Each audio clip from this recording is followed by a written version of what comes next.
you might have to invest even more by buying back. When heroes like Silent, for example, on the Ember, he doesn't even have buyback. And Resolution doesn't either, as he just bought Yasha. So, pretty stressful situation here for Empire. Not a lot they can do here to stop this tier 2 push coming out from the side. Resolution trying to move forward, and Silent with the Battle Fury Slider Fist. Alright, he's just YOLOing now. He's just actually taking the tower and hitting it. He's happy. He's happy. He's got an Aegis. He's got a BKB. The mech's off cooldown again. And Silent going straight in the global there in time to trap him up. Now with another strike onto a low hard dance. There's 2 heroes down on the side of Empire. Tier 2 to fall as well in the mid lane almost imminently. They have got the fortification to buy them some time. Oh, where's... God, that could have been the Echo right there. That could have been the Echo. If only he had his whole team. It's understandable, though, for Yoku. He doesn't really want to jump in with 2 heroes on the deck. Yeah. It would be a little bit too YOLO at this point, because Empire still have the potential of swinging this one back round, but they've got to be very careful with the decisions and the calls that they make. Yeah, but did you see what Silent did there? He got so greedy for the Aegis that he actually just walks up, tries to get a Sleight of Fist into a Searing Chains to pop the Aegis, to try to give them some chance of maybe taking the fight around the tier 2. Then he just dies. He gets lifted and just explodes. So FNG's positioning there was really on point, and G following it up with the global right away just means that there's no way he can get out. Empire with the smoke from the base. Yoku still yet to find an opportunity really to shine with the Echo Slam. TP's already coming away from the side of VPG and FNG straight out of their jungle, and actually straight back to base as well. Man, G almost has Hex. It's 26 minutes in, and he's going to have Hex Atos. Oh, and plus 28 he's on now as well. That is one smart guy right there. This is at 26 minutes in. Okie dokie. Okay, Aegis has now been reclaimed, so... He's actually going to hit so hard. Like, he probably has, what? Right now he has like 160 plus int, 165 or something like that. Which means that his... Yeah, 165. His glaives hit for an additional, like, 160. Maybe, yeah, it's going to be extremely painful, tanking that damage. And only one person has BKB on the side of Empire. So Resolution is going to be the only person who can really deal with G in terms of like trying to man fight or anything like that. Otherwise, you're going to have to hope that you get like a really big Echo out of Yoku. Maybe you can try to bait the global. But it's really hard to do that against VP's team because they actually have really hard initiation heroes like Spearbreaker and Tusk. So when they get that charge in and they global on top of it, it's like the fight is started around that and you have no choice. Like you either abandon the heroes or you try to fight it anyway. On the side of Empire, just trying to make themselves make their way around the map, utilize all the lanes that they can here to try and catch up at least in terms of the farm game. The difference at the moment between the two teams is, I mean, it is 8,000 here, but it hasn't kind of skyrocketed yet for the side of VP, even though the scoreboard, of course, looking a lot flashier. 22 kills against just the 8 that Empire have been able to find so far, 20 minutes into this game. And Lil actually has got the completed Guardian Greaves now on himself on this Tusk. I think a lot of it is not really even just reflected in the net worth. It's more about the heroes that are on each team. So, because of the fact that they have Ember Spirit, and there's a global silencer, or a silencer on the other team with global, you can't actually fight it. Like, that's the problem. They need more net worth on those heroes to be able to fight into the silencer, because you're going to need BKB, or you're going to need Manta. Like, you need one of those two things to ensure that you're not just going to die in the fight. So even though the net worth is only 8k difference, which is still pretty substantial at 28 minutes. It's more just the fact that Empire require a certain amount of base gold on their heroes to be able to do anything in these 5 versus 5s, but it's still pretty far away from that. Right now, Silent, he's only got like 1,300 gold right now, in addition to his drums and Battle Fury. And Resolution is going to be TPing back to base, realizes he's probably being charged. Yeah, they've got some very nice wards out here, Empire, into the dire jungle, so they can see any kind of movement like that coming in from Phobos across the map. And indeed, yeah, just saving both of their lives there here at the moment. Illidan, how's he doing towards that butterfly? Eagle Song coming up to 1k gold on top of that one as well. And yeah, Lil just getting himself out of TP. Nothing too exciting there, but G, 1,500 gold now on top of that size. Keeping himself very, very, very, very fat. SF, Resolution has finished the S&Y now that he was working on, and he's got 1,600 gold as well. I mean, Resolution's farm has certainly been keeping up very nicely with the pace of VP. He'll probably need to go MKB or something. The biggest issue for now, because Silent can't really fight with his current item set, is that Resolution is the only one who can actually stand there and right-click people. I mean, obviously, Shaker, Lina, Shadow Demon, they're not really right-click heroes anyway, but you can't stand there and tank the damage from G And if you get initiated on by like Tusk or Spirit Breaker and you're not Resolution, you pretty much just die because you're going to get globaled and you don't have BKB or anything to remove the silence, so you don't have any way of like saving yourself. Resolution is kind of the frontline hero and the main damage dealer of the team. And it's a really hard position to be like everything for the team because if he gets killed, it is going to hurt them so bad because he has so much more net worth than the next highest person on this team. Like, he has 50% more net worth than Silent. So if you kill him, it's just like, it's really bad.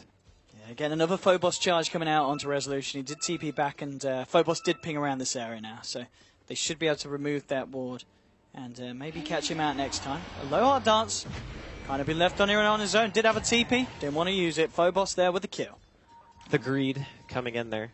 And they're pinging it out now. I think mid lane as well. Lane There's a bit of a skirmish going on. Moving in onto Resolution here. Will be able to get off the Requiem, but Illidan pops the BKB, just continues to fight. Phobos will begin to charge him from the top lane. Lil, FNG, and Illidan chasing down Resolution. Trapped up here in the tree line. There'll be a disruption buying him some time. Grabbing him back. Actually might be able to get the kill on FNG. Will do, but not before FNG takes him down himself. And Phobos finally turns up to the fight with the charge that connected onto Always Wanna Fly. Lil finishing it off with the shards. And a 3-for-1 trade, effectively, including that kill onto the leaner at the top. Let's have a look at the fight recap shows. Yeah, it's just the final 2-for-1 there. But still, again, VP just continuing to keep themselves well ahead of Empire at this point of the game and coming out top on pretty much every fight that we've seen this game. They need to do a better job of protecting Resolution. Like, he is the hope of the team right now. Silent needs more time. He needs to be able to get to another item. Like, he's choosing to go, I think, for straight up damage. He's bought a Javelin right now, so he's just saying to himself, I need to be able to kill Silent because I know he's going Butterfly, which I actually think is okay. But it also means that you can never really fight out in the open because, again, if you get global and charged, you just die. So I'm a little bit concerned because this is going to be the next Roshan for VP. Resolution has just died, which means that he's lost a little bit of gold and it's going to slow his item progression. I guess high ground defense from Empire is still very good. That's going to be their next kind of fallback is, all right, we got Shaker, we got good spam, we got an Ember Spirit. They can defend high ground for a very, very long time, and I would say that maybe ultra late game, their team composition is comparable to what VP have, unless G gets, like, Refresher. Yeah, I was going to say, I mean... That's going to be kind of, okay, well, now we got issues. Silence late game is never going to be a lot of fun, especially when he's, he's picked up the Ogre Club and he's working towards what I imagine to be that BKB, so he can get himself right in the forefront of the fight. Just talking about the BKBs, Phobos did just finish his on the Spirit Breaker. Over the side of Empire, we do see a low hard dance, finally managed to find himself the Yules, so something else, well, you would say to help against the SB, but seeing as it was picked up the same time that Spirit Breaker has the BKB, I don't know how much use that's going to be here at this point of the game. Well, it depends. Like, sometimes you can catch the Spirit Breaker before he BKBs in the charge, or you can also use it to dispel global off of yourself, which can be very useful if you're fighting in the base. Like, if you're outside and you're trying to Yules combo somebody, and you pop Yules and then you get global, then it's kind of useless. But if you're in base and you get globaled and you're standing behind your racks and the enemy team is just sieging you, you can use it to dispel yourself, and then you come back down and you're able to cast again. So it's not really getting you a lot of time because the Cyclone duration is 2.5 seconds and global lasts 6, but it's kind of like cutting the duration in half. Because obviously you can't act while you're in the air, so. Yeah, absolutely. I guess, yeah, for that point as well. Gyrocopter has the Butterfly Complete 1400 in Illidan's pocket. And Yoku was just trying to get a bit of pressure done onto this top lane.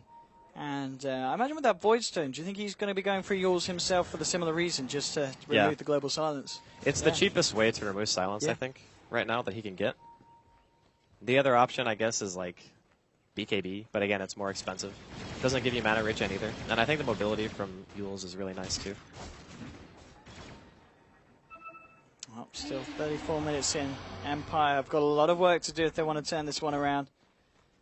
And now with the charge, this actually going to mean and show them that Yoku has TP back to base here. So they know what they're up against VP with this push, but they do have the Aegis on Illidan. We know that Empire's high ground defense is pretty strong, but it kind of feels like the longer you leave, it's just going to get stronger and stronger with the way that Ember Spirit's going to be able to scale with the item pickups. And sitting on 2.4k on top of his Javelin, he's going to be very, very close to picking up that MKB if that's what he wants to opt for here. Yeah, it's definitely MKB. He needs it for the gyro. Like, the thing with Ember is he can defend the base with a Shadow Fiend and a Lina almost indefinitely, and you also have Fissure spam on top of that, so Empire's team it's really, really good at defending high ground. If they can do anything, they can freaking turtle with these heroes.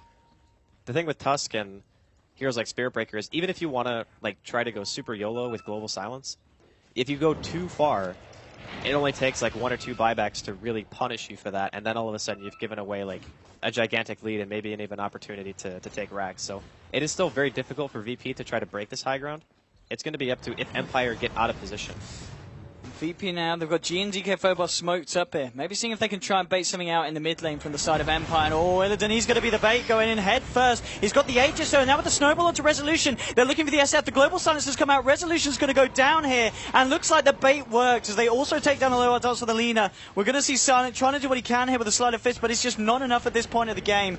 They G still have heading in, Echo. Atos inside. We're looking for the Yoku initiation. If he can find it, there's going to be a buyback here from Resolution on the SF. Yoku's just looking for the perfect time to jump in. Hasn't quite been able to find it now. G and Lil, that might be the target. There we go. There's your Echo Snap. G to fall. Lil getting low. They'll find Lil as well here. Now Illidan retreating out of the base. He will just get himself out, but he's still got the Aegis anyway.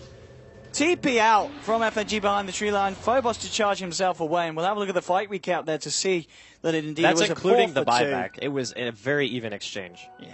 But because of the fact that Empire defend their base, even with Resolution having to buy back, sure, that's always going to be painful, but the fact of the matter is that was an Aegis push, and they still managed to force VP back. So if you're Empire right now, you're feeling pretty happy about that. You only had to expend 1 buyout, not really that big of a deal. Resolution's going to farm a little bit slower for like the next 10 seconds, but other than that, it gives you time, and that's what they need. Like if the Ember gets to another damage item, then it's going to start becoming a serious problem trying to deal with Silent, because he will start being able to spam you out. Like if you're trying to break high ground and it takes too long, a couple of sleight of fists can just send you back to base. Phobos looking for the charge here. Can he find the bashes? That's the question. Going to go straight with the Nether Struck. He's going to need at least 1 bash to find the kill. He isn't going to get it. And Silent, I don't think the earned damage is going to be enough here. Oh, it's going to be... No, he's going to be A-OK. Silent does get himself away. Phobos this time a little bit unlucky with the bash chance. Yeah, well, he did have a lot of luck earlier. So sometimes RNG forsakes us all, I guess, is what you can take away from this one. No 17% to be had today. And Yule's now actually completed on Yoku, so he's going to be able to dispel the global. I think he had a really hard time finding counter initiation, because as soon as they initiate, it's like I was mentioning earlier, they have this global silence charge combination that they're always going to want to do to make sure that there's no way of stopping the Spirit Breaker's chain of initiation by going in and then popping that Nether Strike. So if that happens to him, he's now got a way to stop it. And at the very least, he might be able to get his spells off a little bit sooner before his teammates die. Hopefully they don't have to sacrifice Resolution 2 times in a row. Because he's really the only person who can stay in the front. Like, you saw how hard it was for them to kill him, right? Like, it still took a lot for VP to take him down. Yeah, that's the thing, yeah. When you've got something like Silent on the Ember Spirit, he can't be on the front. He's got to be there on the back. He's going to need someone standing there strong on the forefront of the battlefield. Resolution is that person at the moment. Silent does now have the MKB finished on top of the Battle Fury. So he has got a fair bit of damage here coming out with each sleight of fist. And we've already seen VP kind of struggle to break the high ground with that first initial bit of action. G sitting on 1400 now. Has he brought anything else up yet as of yet? Satanic coming out for Illidan. Okay, Illidan, how's he doing in that front? Yeah, he's got the Reeve and he's got the Helm. Okay, so Satanic is now complete on your Gyrocopter. This could be that little bit of boost that VP need to actually be able to go high ground. Because having the Satanic, when the Shadow Fiend doesn't really have a real dedicated damage item yet, it could be just enough to where he can sit there, tank the tower. If you initiate on him, he BKBs. Here we go. Straight in with the cooldown with the telekinesis onto a low dance. Looking to get the Lina. They'll get him straight away. Illidan with the BKB. Maybe looking to chase for more of the flat cannon hits. Bouncing onto the poor old Shadow Demon. Shadow Demon to fall. Will buy back straight away. And they're trying to punch away at Illidan, but he's just too down.